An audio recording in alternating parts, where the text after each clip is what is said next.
Control de Constitucionalidad y Control de Convencionalidad, cuarta parte, para el Instituto de Estudios Superiores en Derecho Penal, INDEPAC.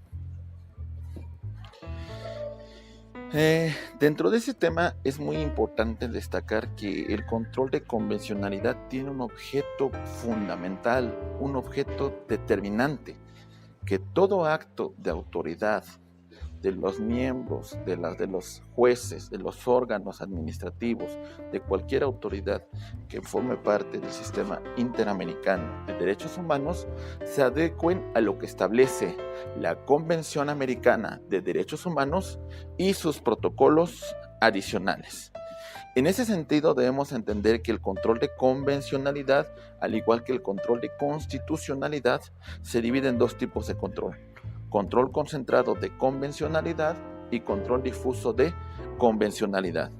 El control concentrado de convencionalidad, la aplicación directa de la Convención Americana de Derechos Humanos y sus protocolos adicionales, en primer lugar se encomienda a la Comisión Interamericana de Derechos Humanos como un órgano consultor y a la Corte Interamericana de Derechos Humanos como un órgano contencioso.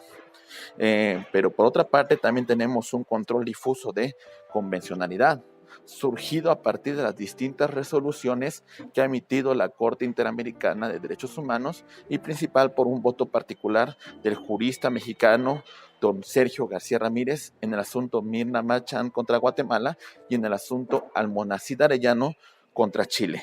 En este sentido, el control difuso de convencionalidad nos implica que los jueces, no importando su jerarquía de los estados, forman parte del sistema interamericano y que como consecuencia deberán adecuar sus resoluciones a lo que establece la Convención Americana de Derechos Humanos. Este tipo de control se puede realizar y se va a realizar de ambas formas. En un inicio podrá ser difuso, pero al final el último intérprete del sistema interamericano va a ser la Comisión y la Corte Interamericana de los Derechos Humanos. ¿Qué principios rigen el control de convencionalidad? Bueno, esto es fundamental para entender los alcances de esta asignatura. Vamos a hablar de los distintos principios y vamos a tratar de desarrollarlos de forma muy concreta. Empezamos por el primer principio de ejecutoriedad o de eficacia directa. De nada nos serviría tener un sistema interamericano de protección de derechos humanos si las resoluciones que emite la Corte, si las recomendaciones que emite la Comisión no son de cumplimiento obligatorio, no son ejecutables. Señores abogados, el punto es que estas determinaciones deben ser cumplidas por los estados. Estas determinaciones que dicta la Corte Interamericana de Derechos Humanos tienen una eficacia directa, siempre y cuando los estados respeten el principio de derecho internacional llamado Pacta Sunt Servanda. Pero bueno, esto es algo que implica mucho la buena voluntad de los estados contratantes en cumplir con estas determinaciones a las que ellos mismos se comprometieron. Segundo principio, llamado pro homine. ¿En qué consiste? Que al final, dentro del sistema interamericano de derechos humanos, en este ejercicio de control de convencionalidad, siempre se deberá aplicar la norma, el fundamento, el principio que más favorezca los derechos del hombre. Siempre la norma que menos perjudique, que menos vulnere los derechos humanos. Esto, en conclusión, significa, señores, que siempre se tiene que, en el control de convencionalidad, ponderar el derecho, el beneficio que más sea protector de los derechos humanos. Siguiente principio pro actione. ¿Ello qué implica? Que es el sistema interamericano, el control de convencionalidad es de carácter de acción. Es decir, los órganos que conforman parte del sistema interamericano de derechos humanos, como son la Corte Interamericana de Derechos Humanos o la Comisión Interamericana de Derechos Humanos, de oficio no podrán conocer de una violación de derechos humanos si las partes involucradas, si las partes que fueron vulneradas a sus derechos no promueven ante estos órganos interamericanos. Siguiente principio, interpretación conforme. ¿Qué significa? Que las leyes generales, las leyes federales, las leyes locales y las normas fundamentales, también llamadas constituciones, deberán adecuarse a lo que establece la Convención Americana de Derechos Humanos y sus protocolos adicionales. Y en todo caso, deberán hacer las modificaciones que sean necesarias para no contravenir lo que establece el Sistema Interamericano de Derechos Humanos.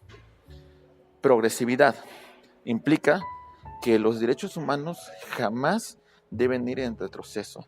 Implica que los derechos humanos siempre tienen que ver hacia adelante, siempre deberán interpretarse en beneficio de los seres humanos, en beneficio de las personas, siempre contemplando una protección de derechos humanos mucho más amplia. Principio favor debilis.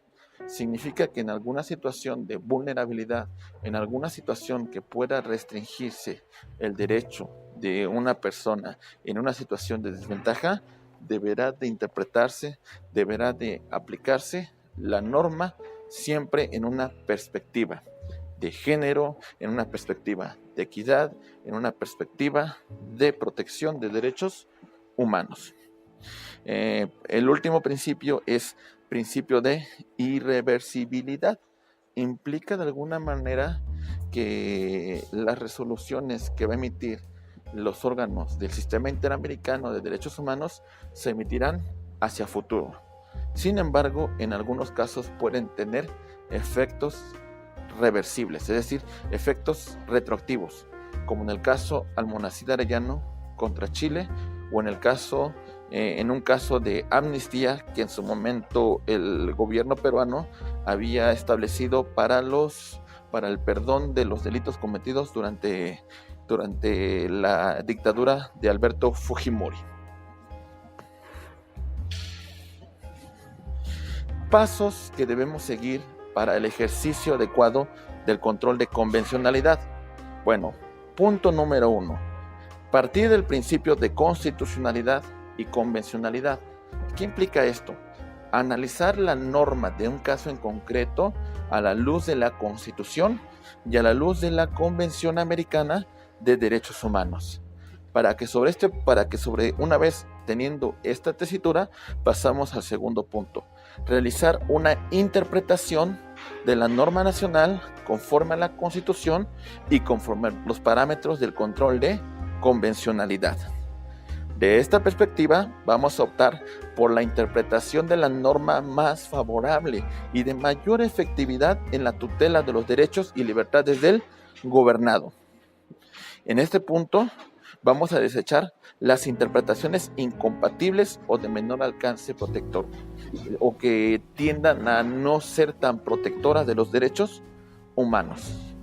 Y solo cuando no pudiera lograrse la interpretación constitucional y convencional conforme, debería desaplicar la norma constitucional nacional o declarar su respectiva invalidez, toda vez que contraviene lo que establece la Constitución y la Convención Americana de Derechos Humanos.